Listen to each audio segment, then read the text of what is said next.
Good afternoon and a very warm welcome to this, the first of our new lecture series. Some of you may have attended the talk by Francis Maud and other of our trustees in our previous lecture series about the conservation of the temperate house at the Royal Botanic Gardens, Kew.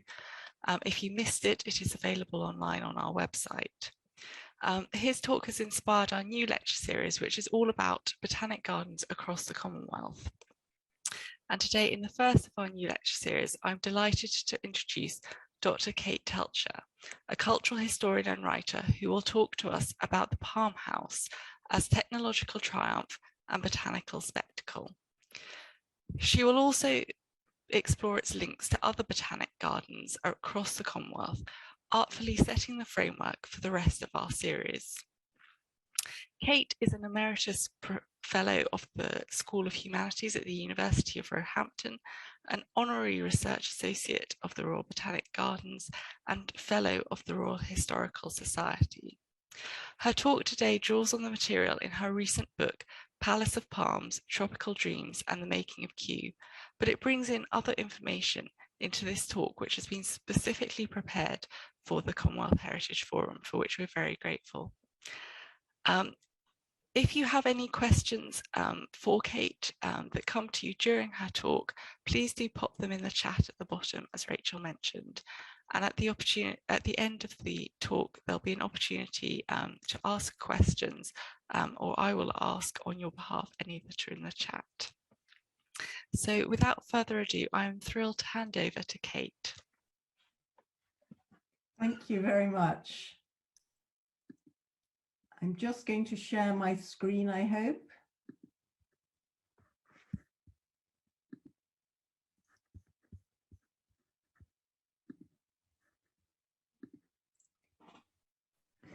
Is that working? And can everyone see the slides? Yes, we can see the slides. Thanks, Kate. And just to remind you that if you select view, you can select side-by-side speaker, which means you can see the slides and Kate, and that's a really best experience at all. Okay, well, look, thank you very much, Rachel, for mentioning the technical side of things, and for Rowena for the very kind introduction. It's a great, pleasure and honor to be here today, to be able to talk to you and make contact with people who may be all over the world. I'm not sure where you are, but I'm very aware that some of you may know much more about some of the gardens that I'm going to be mentioning in my talk than I do, and I'd really welcome your comments at the end. I know that that the Commonwealth Heritage Forum has lined up a fantastic series of speakers on Commonwealth Botanic Gardens. So you're sort of in for a treat. So do keep an eye open on their website and their announcements, because in the coming months, they've got a wonderful program. So I'm kind of kicking off this series, and what I wanted to do, as Rowena mentioned, is really talk about Kew's Palm House, but situate that structure and Kew within a wider framework of colonial botanic gardens. And the first part of my talk will focus on Kew, the design of the Palm House and its function as a national and imperial symbol. And then the second part will move on to connections with two contrasting 19th century botanic gardens: the long established East India Company Garden at Calcutta, now Kolkata, and the newly founded Botanic Garden in Adelaide, South Australia. But I wanted to start today in slightly different vein, in a literary vein. I want to start with a couple of scenes from an essay that addresses the colonial legacy of botanic gardens, and that's Jamaica Kincaid's The Glass House, from her 1999 horticultural memoir, My Garden Book. Now, the Glass House essay opens with the lines, "The botanical garden that I knew as a child did not need a glass enclosure. The atmosphere in which it was situated, a hot, humid climate, provided that. So right from the start, Kincaid plays with the reader's expectations. Now, from the title of the essay, we assume that it's going to be about glasshouses, but no, Kincaid opens with the assertion that this botanic garden, the botanical garden of her childhood, did not need one. Now, of course, a hothouse is entirely superfluous in a tropical environment. And significantly, I think, Kincaid uses the term glass enclosure, which is, I've used that as the title of my talk. And I think that phrase is particularly interesting because it evokes the long history of land enclosure and dispossession. So in this essay, Kincaid recalls long childhood afternoons in the 1950s spent in the Botanical Garden in St. John's, Antigua. Established in 1893, Victoria Park Botanical Gardens covers 6 acres, but for the young Kincaid, it was an enormous expanse of land, Edenic. But this idyll was also, Kincaid writes, a shrine of possession, where colonized peoples adopted the conduct and internalized the ideas of the colonizers. Kincaid considers the part played by botanic gardens in assisting the transplantation of economic crops and people around the world. In Kincaid's essay, the glasshouse, and indeed its absence, becomes an emblem of colonization. And there's another later scene in this essay that shows the adult Kincaid when she's visiting a glasshouse at Kew, and that's most likely the Palm House. For Kincaid, European and American glasshouses create a discomforting sense of both recognition and alienation. She encounters the plants of her childhood presented as objects in replica landscapes. And at Kew, Kincaid experiences a visceral shock when she sees a flower something like this, when she registers that the beautiful yellow flower that she's admiring is actually the flower of the cotton plant. With that discovery, her whole being was set awhir by the tormented, malevolent role that the plant has played in her ancestral history. And it's not only a matter of collective memory. As a child, Kincaid herself was set the laborious task of separating clumps of cotton from the pod and seed. And I think that that moment in the Kew glasshouse is really significant. Kincaid vividly recalls the ache in her hand. And I think those two scenes, the one in the childhood botanic garden and the one in Kew, powerfully suggest the ongoing significance of botanic gardens and glasshouses as sites of personal and communal memory. Now, the Palm House is the grand focus of Kew. This print, which is after a drawing by William Nesfield, who was the landscape designer and artist who laid out the grounds around the Palm House, both the parterre in the front and the arboretum behind. I think this print really shows how the Palm House is the centerpiece of Kew. As the garden historian Shirley Evans has argued, Nesfield was more accustomed to designing country estates and public gardens, and he treated the Palm House as he would a country house, with a terrace and formal parterre close to the building and the informal, picturesquely grouped trees of the arboretum further away. And you can see from this print, which is actually kind of take a kind of bird's eye view. It's a sort of impossible angle, but you can see these great long vistas, the three long vistas, the avenues that stretch out from behind the Palm House, going one to William Chambers's pagoda, the Chinese pagoda, the middle one to the Thames. There you can see the Thames in the background, and the third to a grand old cedar tree. And these long vistas mean that whenever you walk around the grounds, you know, you're frequently catching sight of the Palm House right in the center. Now, to understand why the Palm House is located at the center of the gardens, we have to go back to the beginning of Queen Victoria's reign. When Victoria inherited the throne, there was a review of royal household expenses, and that included an inspection of the royal gardens, and the inspection team for Kew was headed by John Lindley, who was a prominent botanist. The Botanic Garden at Kew had been founded by Princess Augusta in 1759, and it had flourished under George III and under the informal directorship of Sir Joseph Banks, but it had been neglected in the two subsequent reigns. And by the time that Victoria inherited the throne, it was in really quite a rundown state. And Lindley saw no point at all in keeping the Royal Botanic Garden on as it was.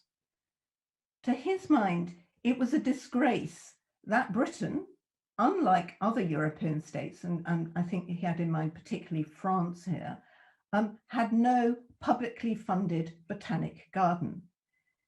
In his report, Lindley argued that the government should take responsibility for Kew, should improve its facilities. And importantly, he made the case that Kew should be placed in the position to coordinate activities between the various botanic gardens that existed in the colonies. Now, colonial botanic gardens at the time were a mixture of different kinds of establishments, some founded by commercial companies, such as the East India Company, you know, either from scratch or they were developed from the site of previous gardens. Others were attached to colonial governors' residences, or they were set up by local societies, or they were kind of gained through conquest from rival European powers. And they were in various states of funding and levels of upkeep.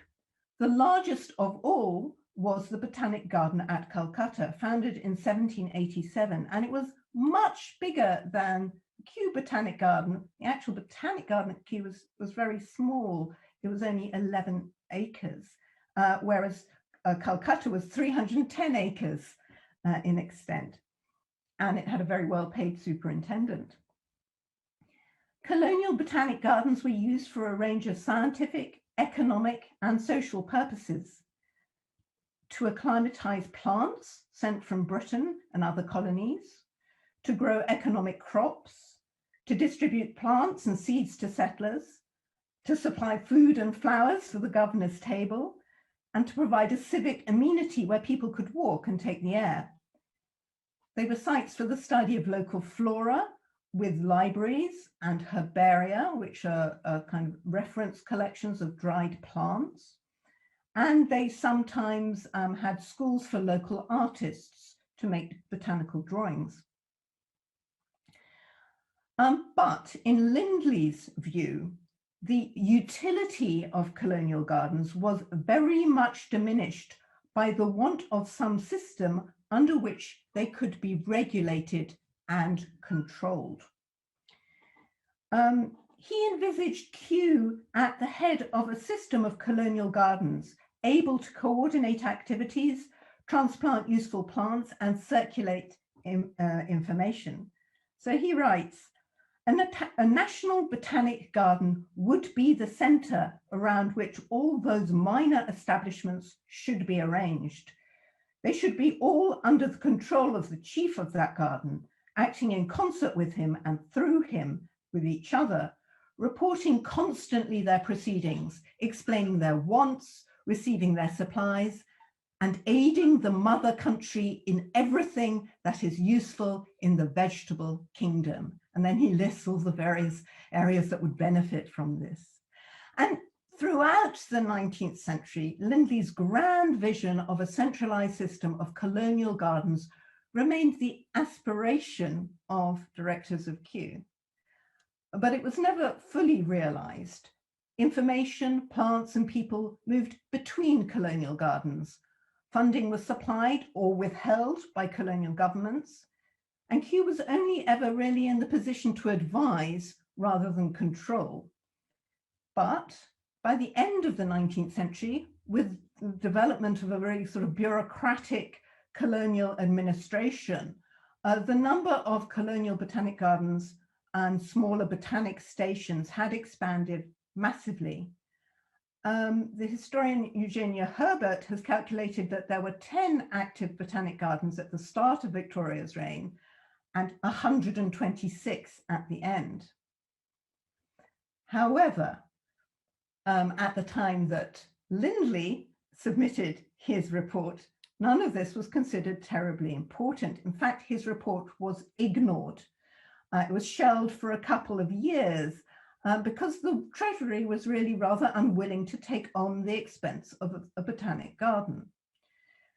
But then Lindley heard that there were moves afoot to disband Kew entirely, to sort of get rid of the plants and so on. And he mounted a campaign in the press and in Parliament to put pressure on the government. And the government capitulated, and as a result, they committed to the public funding of Kew. When the gardens were transferred from royal to public ownership in 1840, Sir William Hooker, pictured here, was appointed the first director of Kew. Lindley had actually wanted the post, but his campaigning had sort of ruled him out. And Hooker had long set his sights on the directorship of Kew. You know, he'd spent years politicking and lobbying for the position. He'd previously been the professor of botany at Glasgow University and in charge of the Glasgow Botanic Gardens. And there he built up an extremely useful network of students, former students, who had studied botany as part of their medical training, and then went on to become surgeons in the East India Company and traveled the world and supplied Hooker with botanical information and specimens and plants, and helped him build his own collection. In the initial years of his directorship of Kew, Hooker's main aim was to build the size and improve the facilities of the gardens. He had to justify the receipt of government funding and demonstrate the utility and popularity of Kew. And he managed to persuade Queen Victoria to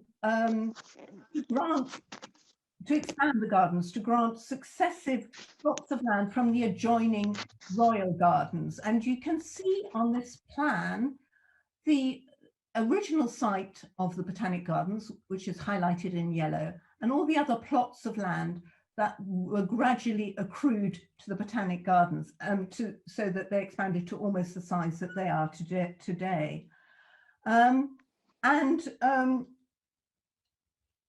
Part of Hooker's justification of the gardens was the fact that entry to the gardens was free. Sadly, not the case anymore. But Hooker based his claims of the public good of Kew on the idea of rational recreation. That is an improving activity for the working classes. The slum dwellers of London were supposed to derive moral and physical benefit from the clean air, space, and beauty of the gardens. They were supposed to raise the taste and improve the conduct of the working classes, and in particular to keep them away from pubs and gin palaces, and make them dress up respectably and go with their families to go for a walk in Kew and learn things. And to assert the role of Kew as this national botanic garden, Hooker needed a splendid centerpiece, a statement building. Glass houses were extremely expensive to build, stock, and maintain, and they were generally the preserve of aristocrats. Here you can see the great conservatory at Chatsworth that was designed by Joseph Paxton for the 6th Duke of Devonshire. It was huge, mammoth conservatory. It had different kind of climatic zones, and it was really state of the art. Hooker visited Chatsworth at the time that he was planning his palm house, and he was very impressed and initially thought of something similar for Kew. But what he really needed was not so much a conservatory as a palm house. Now, why was this?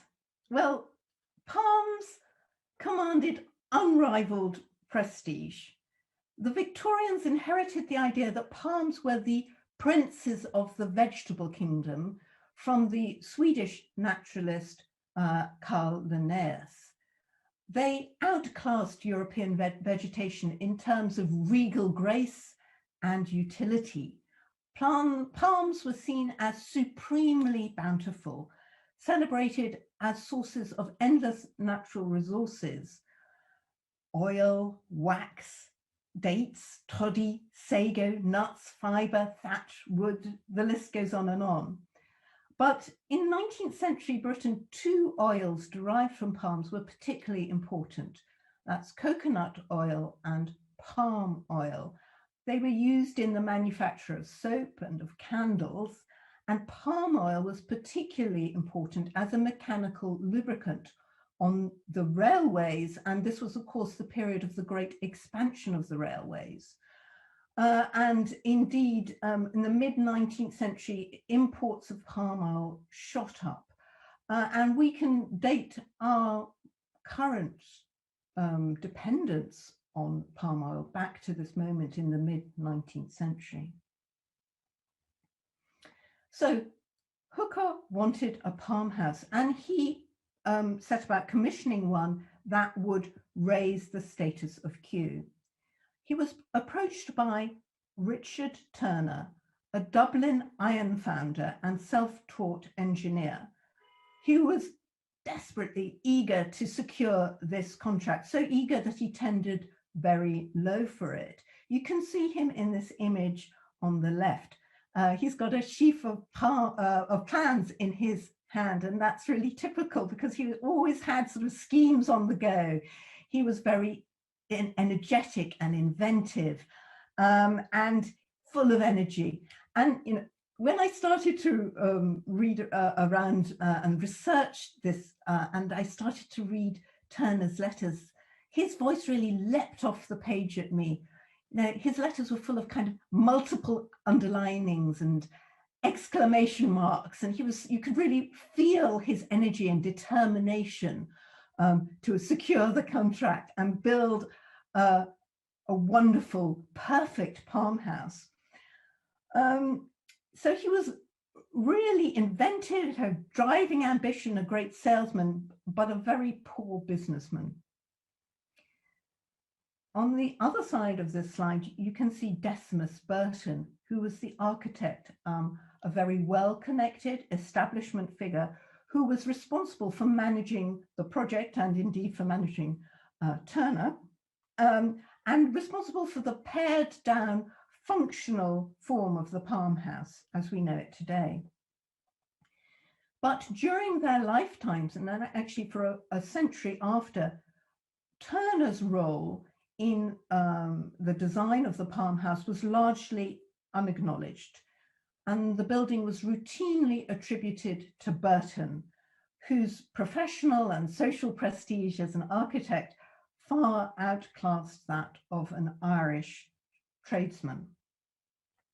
Now, the greatest challenge for the design team was how to achieve an unobstructed central span to accommodate the largest palms.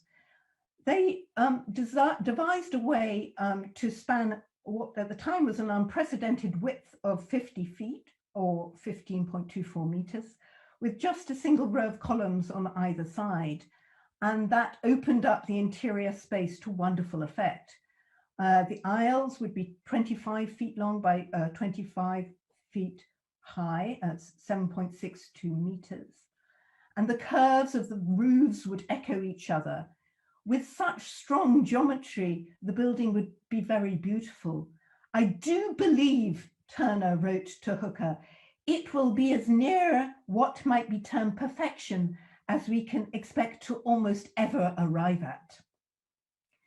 Now, Turner kept up to date with all the most recent technical innovations. What you can see here is a patent issued by the shipbuilding company of Kennedy and Vernon. It's a patent for deck beam, a wrought iron beam rolled all in one piece with projecting ribs or flanges that was for use in shipbuilding.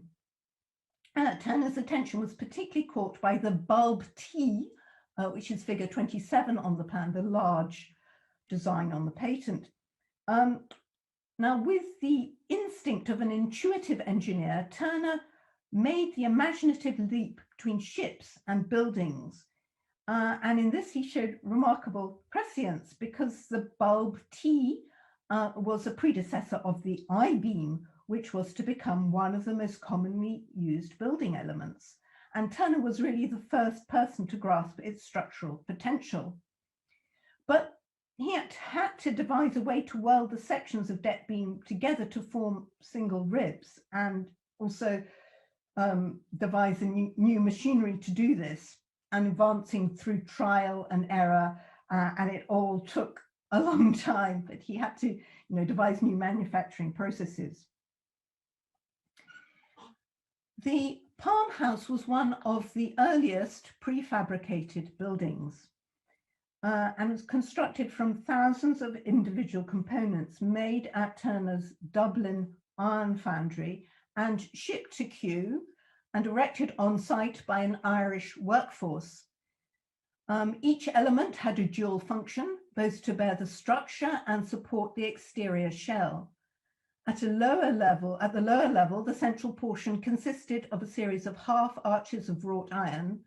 Those half arches met 20 hollow cast iron columns, which also doubled as drain pipes, that supported the gallery and the arched upper level. The columns were fixed to the gallery with cast iron brackets that evoked branching palm leaf stalks. The ribs were braced together using a purlin of Turner's own design. Running horizontally through the entire building, the purlin consisted of a wrought iron rod enclosed within an iron tube. And once the ribs and the purlin were in place, the wrought iron rod was pulled taut, placing the whole framework under tension to knit the structure together. And this form of post-tensioning created a framework that was at once rigid and flexible and allowed for a degree of expansion and contraction. The Palm House was heated by 12 boilers situated in the basement. An underground service tunnel connected the boilers to a chimney, which was disguised as an Italian bell tower or campanile, which still exists today. And it's located at some distance from the Palm House to avoid interfering with the view, and also so that the soot was not deposited on the glass panes. The underground service tunnel containing flues and a track for trucks of coke connected the Palm House with the campanile. And it's shown in this sketch by Turner. There's a labourer pushing a truck labelled coals. And this was really hard physical work. It was very hot down there, and it was also subject to flooding, because unfortunately the Palm House had been built on the site of a former lake, and every kind of winter initially it flooded, and they had to take down a fire engine pump down there, and labourers had to man the pump to keep the tunnels and the furnace rooms dry. The palm house required 16,000 individual panes of curved sheeted glass, which were tinted a shade of pale green to prevent scorching. Now, in last year's talk on the Temperate House by Francis Maud, he mentioned the use of green glass in the Victorian glass houses at Kew. It was for the palm house. It was manufactured by Chance Brothers in Birmingham, and it was loaded onto barges and came down the canal system down to Brentford, just across the river from Kew. And you can see in this really wonderful early photograph, a daguerreotype, you can see that just the central portion is glazed and the wings are still skeletal. Another daguerreotype, which, you know, fantastic picture, shows inside of the nearly finished palm house.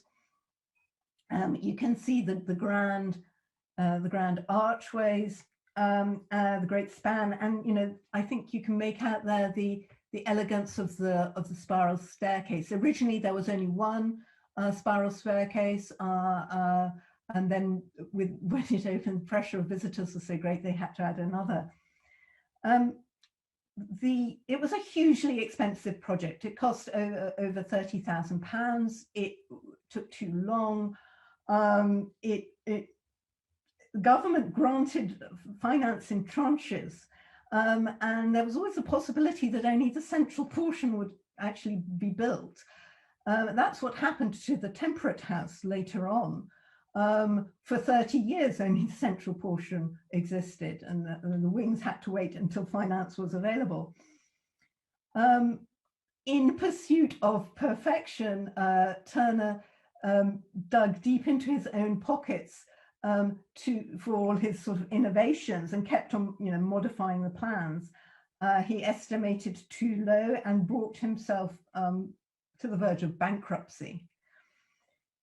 But from the moment that it opened, the Palm House was a huge popular success. Visitor numbers shot up, particularly because new railway stations opened up close to Kew. In a guidebook to the gardens, Hooker called the Palm House the glory of the gardens.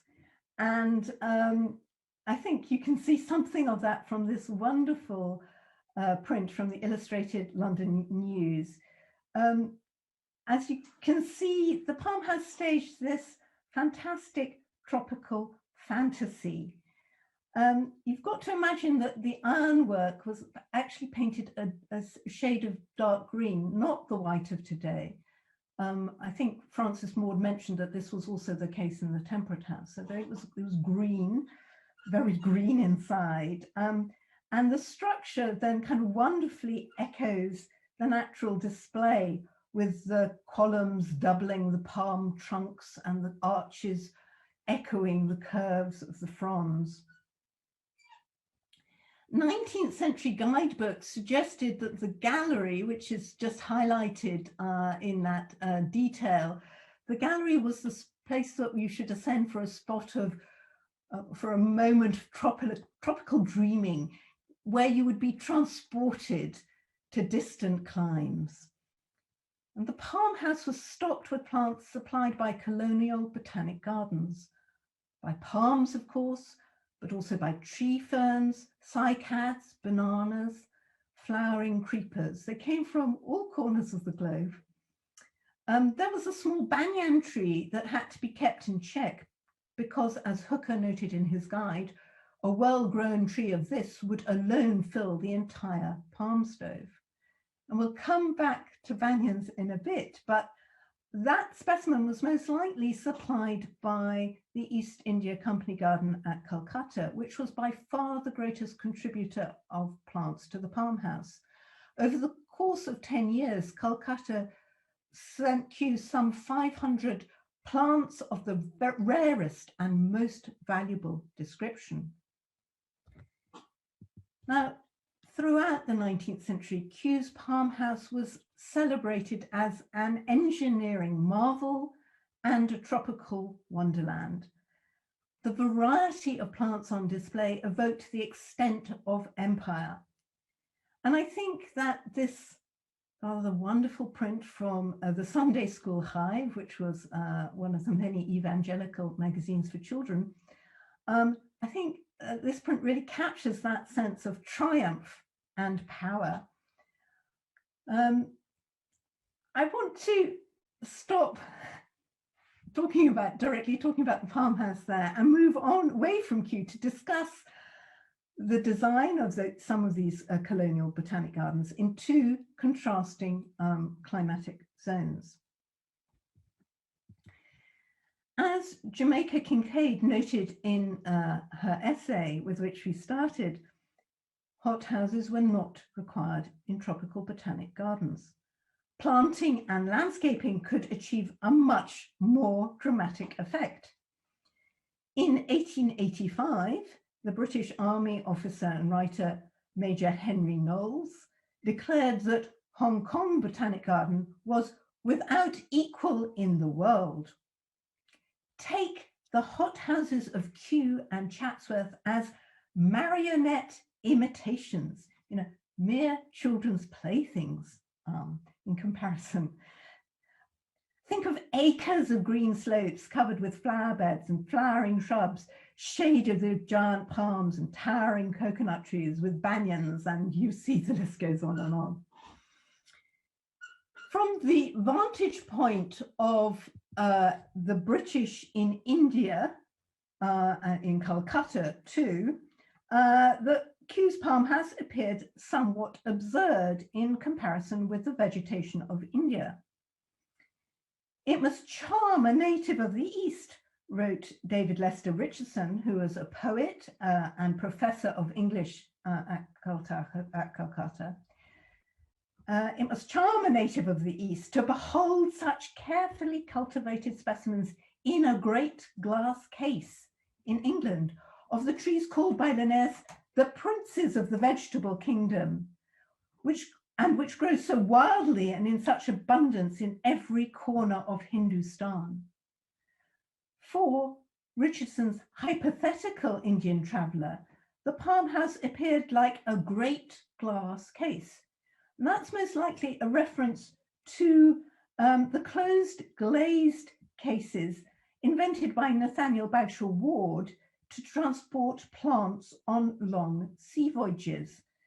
As Luke Keogh has recently shown, the Wardian case was a simple but crucial piece of imperial technology that assisted in the transplantation of economic crops and plants, and indeed plant diseases and pests around the world. Now, we've already touched on the cultural and commercial significance of palms in Victorian Britain, but of course palms were much more important in tropical environments, associated with myriad local uses, industries, customs, and beliefs. And it's striking that many of colonial gardens contained collections of palms, such as this picturesque group of palms pictured near the entrance of the Botanic Gardens in Perendenaya in Ceylon, now Sri Lanka. There were also palmatums, which were systematically arranged outside palm collections. They were the palmatums in Calcutta and in Singapore Botanic Gardens. And in fact, I discovered that the word palmatums, according to the Oxford English Dictionary, was first used in relation to the Calcutta garden.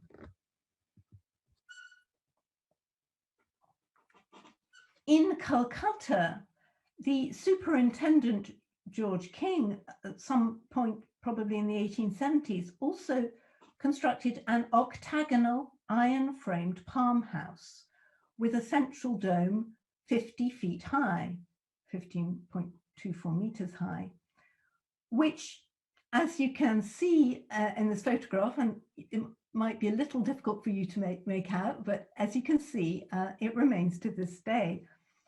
Like other conservatories in the Calcutta Gardens, it was unglazed.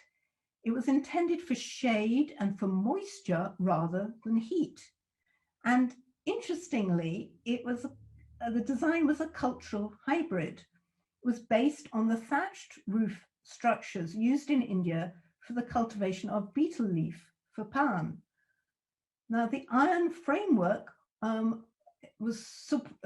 provided support for wire netting, which allowed climbers and creepers to grow up the sides. And that's what's happening in this photograph.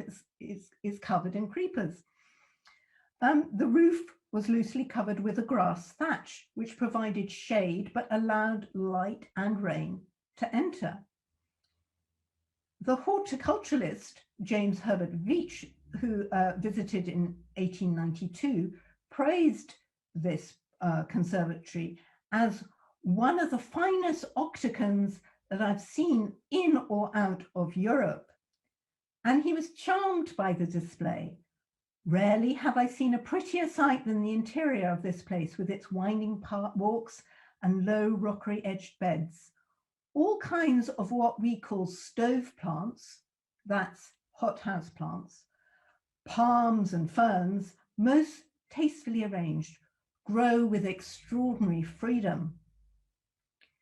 The garden at Peradeniya had a similar octagon conservatory, and I was really excited to discover, just as I was finalizing this talk, that in 1870, George Marshall Woodrow, who was the superintendent of Ganeshkind Botanic Gardens near Pune in Western India, Woodrow drew up plans for an iron, wire and thatch conservatory that was almost a copy of the palm house at Kew.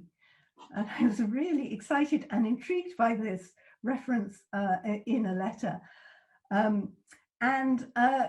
He said in his letter that the design found favor with the governor of Bombay, and I discovered on a plan of Ganeshkind Gardens, I discovered a cruciform palm house marked there. So I think it was very likely to have been built, but I've yet to find other evidence of that. There is this later illustration from Gardening in India, which is a guide that Woodrow wrote. He published it for a military readership. It was sort of advice for laying out a cantonment garden. And this shows a wooden framed wire netting conservatory at Ganeshkind, which may have either been in the Botanic Garden or in the grounds of the nearby government house. But I think it gives an idea of the effect created by these wire netting conservatories. Many tropical botanic gardens used the architectural qualities of palms to create grand palm-lined avenues. In this early photograph, you can see one of those of several at Calcutta. And palm-lined avenues created a real sense of order and formality to the gardens. But in general, the planting was more informal. At Calcutta in the 1870s, George King adopted a naturalistic English landscaping style where with lakes and hillocks. For the British, such a style, of course, evoked the landscaped gardens of home. But for Indians, it was an unfamiliar garden idiom. In 1882, King claimed that the garden provided for the population of Calcutta an admirable means of instruction and recreation. And that seems to me to invoke the idea of rational recreation that I touched on earlier. Botanic gardens were seen as a means of improvement, not only for the working classes in Britain, but also for colonized peoples. But palms were not the major attraction of the Calcutta Botanic Gardens. Rather, it was the famous and still existing Great Banyan tree. This was the centerpiece to which all the avenues in the garden led, with its branches sending down multiple aerial roots that swelled to trunk-like proportions the banyan appears more like a forest than a single tree. Now, the banyan predated the foundation of the Botanic Gardens. And like all banyans, it started its life as a seed deposited on a host tree, in this case on a palm, a date palm, which it then long since, it's strangled and decayed. Banyans are held sacred by Hindus for a variety of reasons, including associations with eternal life and the Trimurti. Brahma is identified with the roots, Vishnu with the trunk, and Shiva with the branches. And before the establishment of the gardens, a holy man resided under this banyan tree. According to the art historian Ramita Ray, 19th century British artists and writers saw in the banyan a combination of the primordial with colonial modernity. The tree in the Calcutta garden was associated both with ancient religious practice and a kind of horticultural engineering. In his 1895 guide to the garden, George King dubbed the banyan the pride and glory of the gardens. And that was a phrase that for me immediately echoes Sir William Hooker's guidebook description of Kew's palm house. And in fact, the parallels between the palm house and the banyan go further. Hooker's son and eventual successor as director of Kew, Joseph Hooker, encountered Calcutta's great banyan when he traveled to India on a botanical tour from 1847 to 51. At the time, the tree was estimated to be around 75 years old, some 24 meters high and covering an area of over 90 meters in diameter. In his account of the banyan, in his Himalayan journals, Joseph Hooker described how gardeners tended to the tree, tying clay, moss, and pots of water to the branches to encourage the aerial roots down through bamboo tubes to the ground. Once rooted, the aerial roots grow and swell to the size of cables. They tighten and eventually become very tense, the rooting part mechanically dragging down the aerial. Now, with its tensed cables and mechanical parts, the banyan resembled nothing so much as the palm house with its specially designed purlin. And the glass house analogy was made explicit in a footnote. Had this tree been growing in 1849 over the great palm stove at Kew, Hooker wrote, only 30 feet of each end of that vast structure would have been uncovered. Its increase was proceeding so rapidly that by this time, which is 5 years later when his book is published, it could probably cover the whole. Now, once articulated by Joseph Hooker, this parallel was repeated by subsequent 19th century British writers. Of comparable size and shape, tree and glasshouse both formed the highlight of their respective botanic gardens, and as these images suggest, well-positioned ponds allowed for striking reflections. But of course, the banyan would continue to grow and would soon dwarf the palm house. Both banyan and palm house were represented as wonders of art and nature, extraordinary triumphs of horticulture and engineering. A single tree could become a forest, and a glass house created a tropical wonderland. They formed structures that defied architectural convention, an endless canopy of living branches and a glass skin supported by slender iron pillars. Both palm house and banyan created tropical inside-outside spaces, unlikely sites of European leisure. And the parallels set up a constant interplay between Britain and India that suggested the multiple colonial connections between the two locations. Now, just for the final part of my talk, I want to move the focus away from India to Australia to talk just briefly about Adelaide Botanic Garden. Now, the Botanic Garden at Adelaide was a much later establishment than that of Calcutta. The city of Adelaide itself was only founded in 1836. The garden was established by the botanist George Francis, a correspondent of Sir William Hooker, who'd travelled from London to Australia in 1849 and started to lobby for a botanic garden soon after his arrival in Adelaide. As Richard Aitken has noted, Francis wrote to the Lieutenant Governor of South Australia soon after his arrival. We have scarcely a palm tree, scarcely a conservatory of any kind, and now above all things, and that which is most necessary in a new colony, there is not a botanic garden. Now, after several failed attempts, a botanic garden was finally opened to the public in 1857 with Francis as its first superintendent. As part of the planning process, Francis was keen to know exactly where a conservatory would be sited because it would be the point at which all the main lines of the garden would converge. The colonial government finally allowed sufficient funds for a prefabricated conservatory to be ordered from Britain. When it opened in 1860, the domed conservatory was the most ornate glass house in Australia.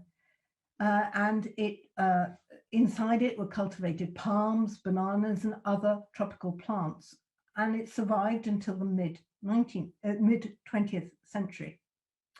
Elsewhere in the garden, Francis included a kind of homage to Kew in the form of this rather remarkable trellis structure for climbing plants. It was erected in 1863. It comprised an enclosed walkway surmounted by a tower that seems to allude to the pagoda at Kew. And like Hooker, Francis invoked the idea of rational recreation to justify the garden. Adelaide, a young colony, he called it, had cause for pride to find so many rationally enjoying themselves, improving their health and taste. Francis' successor as superintendent was the German-born botanist Richard Schomburgk. Following the example of Sydney Botanic Garden, Schomburgk established an outside palm grove in 1870, and 5 years later, he gained a £1,000 grant from the colonial government to order a wrought and cast iron palm house from the German manufacturer Johann Herper. Sadly, when the prefabricated parts arrived, the glass parts were found to be broken, but reglazed and erected on a mound with a terrace, as at Kew. The palm house opened in 1877, a spectacular addition to the garden, and it survives to this day. So proud was the South Australian government of the Adelaide Botanic Garden that it commissioned the photographer Samuel White Sweet, whose photograph you see here, to produce a series of views of Adelaide Botanic Garden to promote the city at international exhibitions throughout the 1870s and 80s in Philadelphia and Paris, in Sydney and London. So the Botanic Garden here provided evidence of Adelaide's coming of age as a colony, its sophistication, its civic, scientific and colonial accomplishment. So I want to finish there. And I guess in this talk, I've tried to demonstrate the part played by Kew's Palm House in establishing the centrality of the glasshouse and palms to the Botanic Garden, both in Britain and the colonies. Now, evidently, the palm houses, plant houses erected at Adelaide and Calcutta were not directly modelled on Kew's Palm House, but they shared certain elements. In the Australian example, the prefabricated glass houses were shipped from Europe, while in India, the conservatory was reinterpreted in local form. In tropical climates, where no glass houses were needed, botanic gardens abounded in palm features. And for British visitors, these landscapes not only evoked, but completely outdid the Palm House display. And I want just to finally show you a more contemporary image. I hope I've shown in the course of my talk that during the 19th century, the Palm House and Botanic Gardens became central institutions in the formation of imperial identity. And even today, the Palm House continues to function as an emblem of Kew. Its size, beauty, and immediately recognizable form are used to promote Kew as a world-leading botanic garden. And I remember some years back returning from a conference in Delhi where I'd been giving a paper on the Palm House to be met in the arrival terminal at Heathrow, just as you head down the escalators to the underground, to be met by this rather striking image. Anyway, I'd like to finish there. If you've not already heard more than enough about glasshouses, and you still want to find out a little bit more and about 19th century Kew, this is the cover of the paperback of my book. But I'll stop sharing my screen. Kate, thank you ever so much for that. That was an absolutely fascinating talk. I really, really enjoyed that. Seeing some of those images, particularly those early daguerreotypes of the Palm House under construction, were just amazing, and to hear all about how it was formed and then also the influences it had was absolutely fascinating. So thank you so much for putting that talk together for us. There is one question so far in the chat. If anybody else has questions, do pop them in the chat or raise your hand. The question in the chat at the moment is if glass houses were built in hot climates, were they built as representative buildings inspired by colonial or Eurocentric views, or did they serve a practical purpose? So actual glazed, well,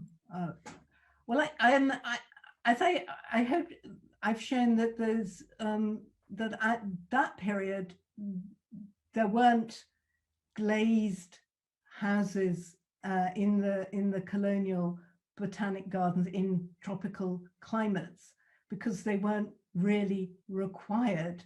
In the South Australian examples, yes, they did have them. Obviously, that's not tropical, but palms can grow outside there, and they did have external palms. But I think that the function in the South Australian palm houses is really about, because of the associations with sort of sophistication and the necessity. I suppose I want to argue that by that stage, if you want to, be thoroughly kind of British and colonial, your botanic garden really needs a glazed structure, and that's why they were erected then. It's a spectacular showcase building, and as much as you can afford, as much as the colonial government will grant you finances to build. We haven't got any more questions in the chat at the moment. But we've got some thanks. One's just popped up. Amanda Jane asks, how was Burton engaged to design the Palm House? Was there any competition for the job? Okay, so I think it was there were competition. It was competition as far as Turner is concerned. Burton was overseeing the project. He was kind of appointed by the office of Woods, which was the government office that was in charge of Kew.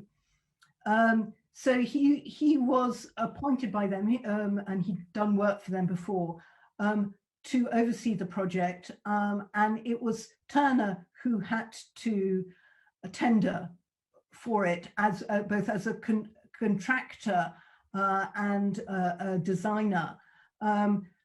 Burton produced his own designs for the Palm House, which outraged Turner, which Turner got sort of sight of behind Burton's back, and got terribly agitated because he'd entirely misinterpreted his vision, and he managed to convince Burton that his idea of much slenderer pillars was far better than Burton's he had these great sort of cast iron trussed pillars, which Turner thought were impractical, as did William Hooker and the curator of the Palm House, who was John Smith, the curator of the gardens, who said, this would obstruct the growth of the palms inside the Palm House. It wasn't. So Turner modified Burton's plans, and it was a kind of compromise between them. Turner, though, did want to have all sorts of kind of Gothic decorative elements to the Palm House, which Burton disapproved of, and he wanted this much more functional, kind of clean form. So that's how Burton influenced the design. But if you visit the Palm House, you can see there's still little traces of Turner's desire for decoration. There are all these little palmettes on the ironwork and sunflower emblems as well, which were kind of distinctive of Turner. Thank you very much for that. Does anybody else have any questions? Perhaps whilst you're typing or thinking of them, I have a question for you, Kate. Were there any other features of Kew that got replicated in Colonial Botanic Gardens elsewhere? Yeah, yes, there were, certainly, and I didn't have any time to mention them, but one of Hooker's innovations sort of alongside the Palm House was a museum of economic botany, and this was to show off to the public all the multiple uses of plant products. So kind of it was all about the utility of botany, the commercial applications, if you like, and museums of economic botany sprung up in various colonial botanic gardens, and in fact in Adelaide, alongside that Palm House, Schomburg also built a museum of economic botany, very closely modelled on the one at Kew. Another of the buildings that was, as it were, kind of an ideas that was exported and proliferated in different colonial botanic gardens was the Victoria House, or Water Lily House. This was another building actually that Richard Turner was involved with for the ironwork. This was built just a little bit later than the Palm House for the display of the giant water lily, the Amazonian water lily, which was named after Queen Victoria.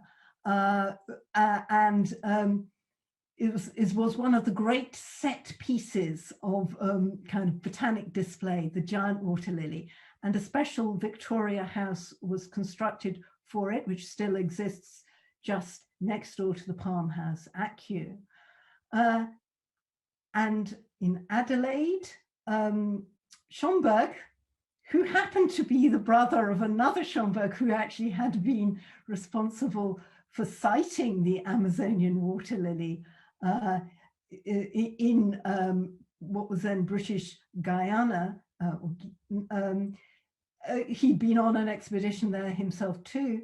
Anyhow, he was terribly keen to have his own Victoria House at Adelaide, and also to get the Victoria lily to flower there. And this was kind of great horticultural challenge, and he succeeded.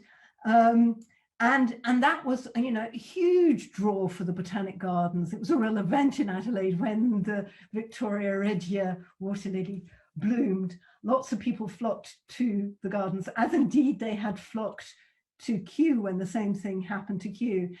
And indeed the same water lily in places like Calcutta Botanic Gardens was actually grown outside in the ponds.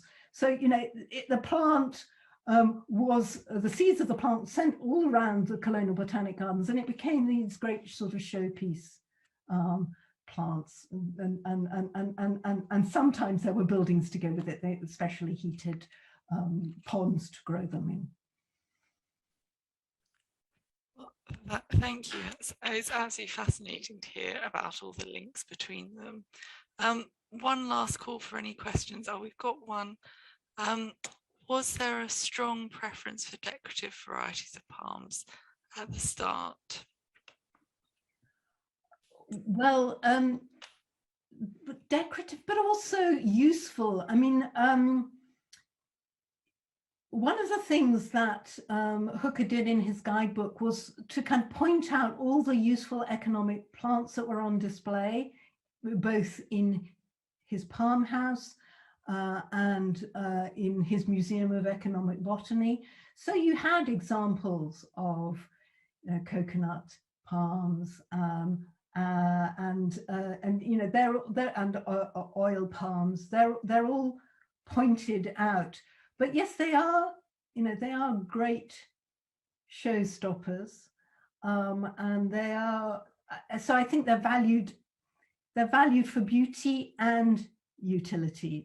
Those two things combined, and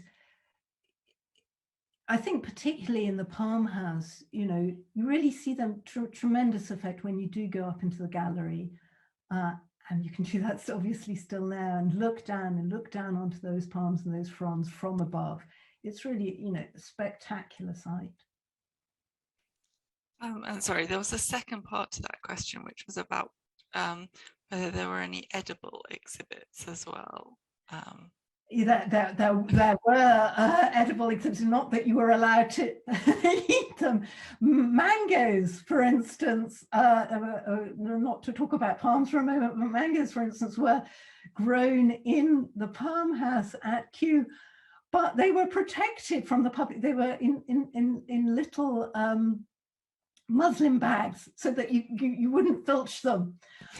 They grew protected. There were also bananas, which were unusual. They were not available for purchase at the time, so that they were great kind of delicacies as well. And there are some rather wonderful accounts, journalistic accounts of the palm house, where they describe, you know, the taste of bananas. Those who've been lucky enough to taste them, they think the somewhat soapy taste of bananas, which I thought was rather wonderful.